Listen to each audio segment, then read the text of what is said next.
Welcome to VPG's Virtual Water Cooler Chat Podcast, a platform that features professionals across a variety of industries and promotes growth mindset principles with a central pillar of championing the achievements of women. Our conversations explore a wide spectrum of backgrounds, experiences, and perspectives, creating a vibrant mosaic that enriches our collective understanding and strengthens our commitment to growth and empowerment.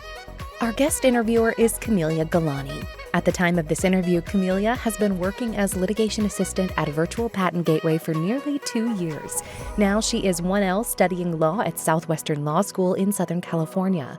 Camelia is speaking with Thomas Yeh, a partner at Cleary, Gottlieb, Steen and Hamilton.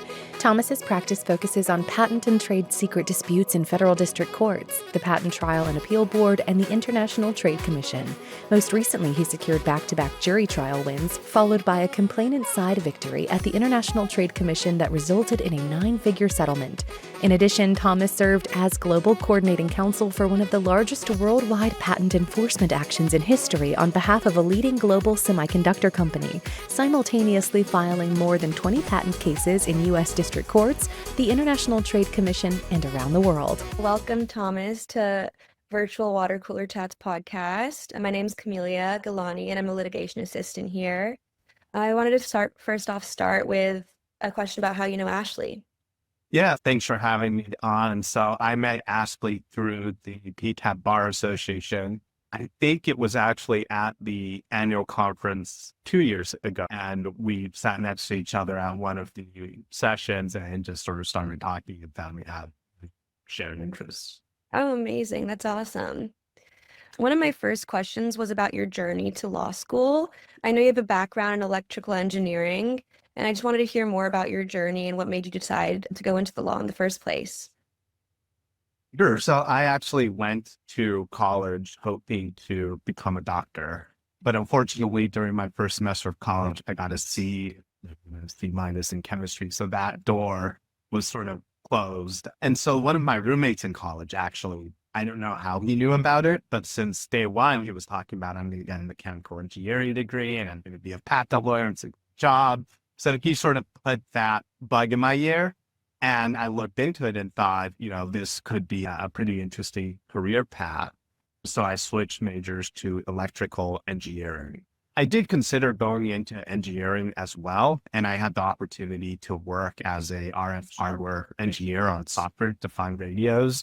But what I found was, given how complicated RF engineering is in those types of software-defined radio systems, I was a summer intern and I worked on one small circuit board all summer long, and it was going to detect a specific operating condition and a light would come on. So I worked on that all summer. I went back the next summer and I worked on the same circuit board that summer too. It was so complicated. It was still in process when I left after my internship was over. And that's when I realized as an engineer, you become really, really specialized and subject matter expert in a pretty narrow field. And that really wasn't something I was looking for. As an IP litigator, I love that I get to do a deep dive on an abbreviated time where I write consistent with how the cases are going, but doing a deep dive into many different technology areas with every different case I litigate. And so from a single year, I can go from learning all about the most advanced transistor manufacturing techniques to learning about magnets that are used in inductors, and then going to Ohio and spending time in a plastic bottle manufacturing plant. That's something that actually happened all in the course of the year. And that's just really interesting to me and how I eventually got into doing patent litigation. That's really interesting. I mean, obviously you learned a lot of things in that internship and in your undergrad experience. Were there any transferable skills to law school specifically? Yeah, I think in engineering school, learning how to be really rigorous in doing the mathematics, doing circuit analysis, doing programming, that really translated to law school, where although the subject matter may not always have a black and white right or wrong answer, as it often does in engineering or in math, having that sort of way, learning about that way of thinking about things was really helpful to me in law school. Got it. Is there one case or project that really challenged you and helped shape the litigator you are now? I think one trial I learned a lot from was a few years back, and it actually concerned a pretty simple technology. So it was the blind spot mirrors on the side view mirrors in cars. So if you know, in the side view mirrors, sometimes there's a small mirror up in the corner that lets you look at blind spots. Mhm. And so my client, as well as the plaintiff, both made blind spot mirrors. And the plaintiff, I represented the defendant, but the plaintiff had a patent that they were able to get through continuation applications that covered pretty much my client's product. And so what we realized early on was it's going to be an invalidity case. And what we found was there was a very specific model of a Dodge Ram truck that had a side view mirror with the blind spot mirror that was likely invalidating. Trying to find a specific model of a truck from 20 years ago turned out to be much more difficult, I think, than I had even anticipated. But we finally found one after a lot of searching, a lot of perusing used car ads. We found one for sale, and I think it was in Kansas. And we brought the truck all the way back to DC, where our technical analysts were. They took the mixed side view mirror off the truck, looked at it, and it turned out that truck had an aftermarket side view mirror. So it was not actually tire art. But we didn't give up. So we went back and we looked again for this specific 20-year-old Dodge Ram truck. And, I think it took a few months, but we did find another truck. It was in a junkyard. It wasn't working. It couldn't drive. So we got it towed to Washington, D.C. Wow. And it actually had the side view mirror we were looking for. And that became a centerpiece in our defense at trial. The trial was in Grand Rapids, Michigan. So we had to tow this 20-year-old Dodge Ram non-operating truck all the way to Michigan. And it was a centerpiece of our defense. And we ended up getting a complete defense verdict with no infringement and all asserted claims invalid. So what that really taught me was you can never give up, right? It was really disheartening when we got the first truck after all that effort to see that it was an aftermarket mirror that was not going to help us in our case, but not giving up and being persistent and finding the second truck that totally changed the way the case went. Yeah, I think that's the definition of perseverance. That's awesome. And it made the win a lot more fun. Oh, of course, yeah. And especially when it comes to law, I think a lot of people think it's like a lot of writing and a lot of technical things, but that just shows a side of like creativity that also comes with the law as well. Yeah, and I'll add another tidbit to the truck story is, once we got to trial in Grand Rapids, Michigan, the question became, where do we park this inoperable truck, right? We don't want to park it in front of our hotel and have it get towed away. So we actually had to call the police department, find a place to store it, to park it that they would let us. That was close enough to both our hotels, so the other side could come inspect it, as well as to the courthouse, because, it's not something, and I can't take credit for it. I didn't think of having to jump through all these hoops, but in retrospect, how do we just shown up and parked, towed a truck in front of the courthouse? That would not happen. Right. Yeah. Well, that win must have been very rewarding in the end. For sure. Yeah. Another question I have is about the difference between innovation and IP enforcement. Obviously, there's a balance there, and I wanted to get your take on, how you protect innovation without stifling it. So in my view, strong IP rights encourages innovation by giving the IP creators confidence that their investments into R&D and creating the IP will ultimately be protected. Mm-hmm. But I think it's important that enforcement should be principled. It shouldn't be punitive. And what I mean by that is it's important to align the IP enforcement efforts of my clients, or if any business, with their actual business goals. And that could differ depending on the client. So for example, for startup, that often means focusing on protecting what truly differentiates them in the market, the core innovation, the crown jewels of the company, right? Not every patent or trade secret a company might have or could obtain needs to be enforced with equal intensity. And so I think by keeping the business objectives in mind, that strikes a good balance between protecting innovation without, as you put it, stifling it. Yeah. And I'd also caution against, sometimes we see folks that become what I'd call IP maximalists. So they treat IP really just as a hammer and they pursue enforcement for its own sake. And that approach can backfire. It drains resources from the company. Its engineers are going to have to be witnesses in trial. They're going to have to be deposed. So it drains resources or at least diverts them from other activities those folks should be engaged in. It also creates frictions with business partners or the broader ecosystem of whatever industry that company is operating in. And it could sometimes even invite lawsuits against that company, both reactive as well as preemptory enforcement actions. So in short, I think my view is enforcement of IP rights should be strategic. Does it support a company's go-to-market plan? Does it help protect the margins on a differentiating product? Or are we just trying to control a technology that you're not even building around, right? So I think good IP strategy is all about thinking about those questions and how to leverage it to achieve business goals. Yeah, that's a very interesting perspective. Kind of switching gears here. I wanted to get your take on mentorship. It's obviously very important. And I wanted to know how you approach mentorship, supporting junior attorneys, and what's that been like for you? Do you have a mentor that helped you in your journey?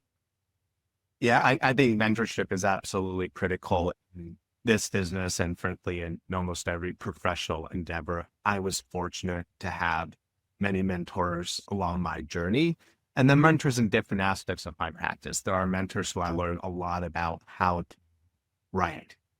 There's mentors who I've learned a lot about how to really try and case the jury, and other mentors who are really excellent in business development. So really recognizing that there's not really a one size fits all type of mentorship relationship, but constantly searching out mentorships for different parts of my career and different areas I felt I wanted to improve and do better in has been really important. Mm-hmm. No, that totally makes sense. It's amazing because you can kind of get like the best from everyone and see what you learn from different people. Another thing I wanted to ask you about was the people skills. What kind of people skills do you think are important for young lawyers right now to exhibit?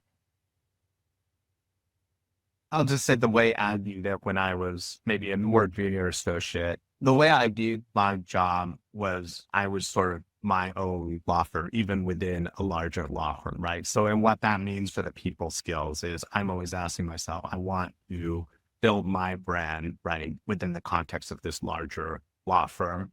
I want to build my reputation and my expertise. I'm not just an employee doing the tasks that are assigned to me, but I'm really operating within this law firm ecosystem as the law offices of Thomas Yeh, what brand I want to have, an image I want to project. And thinking about it that way really dovetailed and helped along with my substantive skills, right? I decided, I need to always understand what the latest legal developments and issues are in my practice area so that people know if they have a question, they can turn to me to ask. If they have a question about what's happening in the courts, I would be on top of that. So I think in terms of people skills for a junior lawyer, thinking of themselves not just as an employee of a law firm, but as really building their own law practice, it is incredibly important. Yeah, I do agree with that too. And also, I think it kind of has to do with personal branding as well. Early in your career, you kind of want to portray yourself in a way that is reputable. What do you think of personal branding in general? I think it's very important, and I think it's very individualized. And what I mean by that is you never want to have a personal brand or image that isn't authentic to who you are. It's sometimes easy to see other people even people who you respect and who you hope to be like one day and try to emulate that. I think some degree of that is helpful, but at the end of the day, it has to be about being true to yourself because that's what really comes across. Right, that makes sense. Another question, me personally, I come from a non-STEM background, but I do want to get into the IP world. Do you have any advice for someone like that who wants to carve out a career, but does not come from a STEM background? Yeah. And I think for what patent and trade secret litigation, I'm of the view that having a technical degree or background is certainly not a prerequisite. Mhm. Some of my best friends who I practice with and patent litigators who I think are excellent, they don't have the technical degrees. And that makes sense, right? Because jurors don't have technical degrees. And what this job is about is explaining the technology to Right. folks who don't have that background. I do think what's really important, though, much more so than having a technical degree, is having the desire or a love for learning about the technologies. Because even if you have a technical degree, if you have no desire to learn about different types of technologies, I don't think you'll find this job very fulfilling. If you Right. don't have a technical degree, but you love learning about things, I think that would make for a very good fit for patent litigation. And in fact, once we get a case, the first thing they do is to hire experts. They're professors from the top universities at the top of the specific field the case concerns. And they'll be sitting in a room with us, the lawyers, explaining how it works. We can ask any questions we want. We don't have to worry about looking stupid in front of big lecture hall. So you really learn about the technologies on the job. And so having a desire to learn about it and willingness to learn about it, I think is far more important than any formal degrees you might have or might not have. Got it. You did mention something about juries and speaking to them about all these technical issues and all these different subjects. How do you go about kind of translating that and making it kind of something digestible for the jury? Yeah, so to me, at trial, storytelling is really about framing the facts in a way that gives the jury a clear human context for what can otherwise feel like a very dense technical dispute. And so, in my view, once we get to the jury, it's really not about the patent claim language or chip schematics. It's about explaining how and why we got to where we are here in a courtroom, right? Sure. Why are these two companies in court? And why does my client believe so deeply that they're on the right side of this issue, that they're willing to go through the process of the trial rather than settle the case or resolve it earlier? Explaining those whys, I think, is very important to a jury because, look, juries may not grasp, they probably don't grasp every technical nuance and details, but what they do understand instinctively and very well is fairness. They know when someone's playing it straight and when someone's not. So I think as trial lawyers, our job is really to connect the dots with the jury beyond the patent claims and technical subject matter. We want the jury to see the full picture, who's acting in good faith, who's playing by the rules, and who's not. Right. And that takes a deep understanding of not just the patents and claim language and technology, but really the full backstory about the companies, the relationship between the parties, the market dynamics, the strategic decisions that were made along the way as the product or the IP was being developed. All of that matters. Because at the end of the day at trial, the facts, they tell a story. And it's our job as the trial lawyers to make sure the jury hears one that's true. Yeah. I think that makes a lot of sense, giving them all the context, framing it, as you said, storytelling. It's very important, especially in the courtroom. Another question I wanted to ask you was about cutting edge technologies. Is there any area that particularly excites you from a legal standpoint? Semiconductors have always fascinated me, both legally and technically. And I think it goes back to my dad worked for a company that grew silicon. So they grew those long cylindrical pieces of really pure silicon that have been sliced very thinly and made into semiconductor chips. Mhm. And when burned up, my dad would point out computers and all these other things that he would say, this is what I do. My products are in this computer. And as a kid, I'll tell you, it was really hard to fathom how these little silvery pieces of metal had anything to do with computers or anything else that was high tech.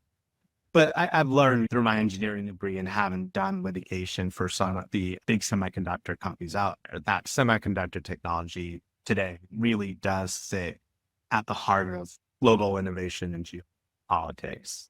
And the legal issues that surround any case involving semiconductors, they're uniquely complex, right? You're not dealing with patents in a vacuum or in the abstract. You have to navigate cross-border enforcement actions, supply chain issues. Right. And these cases involve some of the most sensitive trade secrets in the world.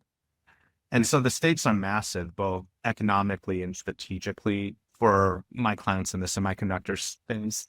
And litigating in that space feels a lot like three-dimensional chess, which is a lot of fun for me to think through those issues and how to best litigate cases involving semiconductors. That's awesome. I think you really found like the perfect combination of all your passions throughout your career. Definitely. So my last question is about advice for your younger self. Is there anything you would tell your younger self just starting out in your career that would help guide him along the way? If I could go back and give advice to my younger self, I'd start by saying, yes, of course, master the craft. So be excellent in writing, be excellent in oral advocacy, learn science, learn the technology, understand all the courtroom procedures, but don't stop there. I think the part I didn't fully appreciate early on is this is really a people business. Clients hire people they trust. Partners invest in the associates they enjoy working with. And judges respond to credibility and professionalism as much as pure intellect or rhetoric. So one advice I would give to myself would be to build your network, not just for career advancement, but to genuinely understand what others need and how you can help. And I found some of the most meaningful opportunities I've gained, they didn't come from formal pitches, right? But they come from just reaching out to someone to help them, to be useful, offering an introduction, flagging a legal issue, or just listening. And at the end of the day, legal skills are just tools. And what makes them valuable is how and for whom we use them. Yeah. So when someone is a client, a colleague, a mentor, or a friend, what I'm really challenged my younger self to think about more critically is how can I make their life and their work easier and their goals more achievable? And that's what builds trust, reputation, and I think a meaningful career. Right. I think a lot of people forget that too. It is a very people forward business. Well, thank you so much for joining me today for this podcast. It was a pleasure speaking to you. Great. Thank you so much for having me on. And it was great speaking to you as well.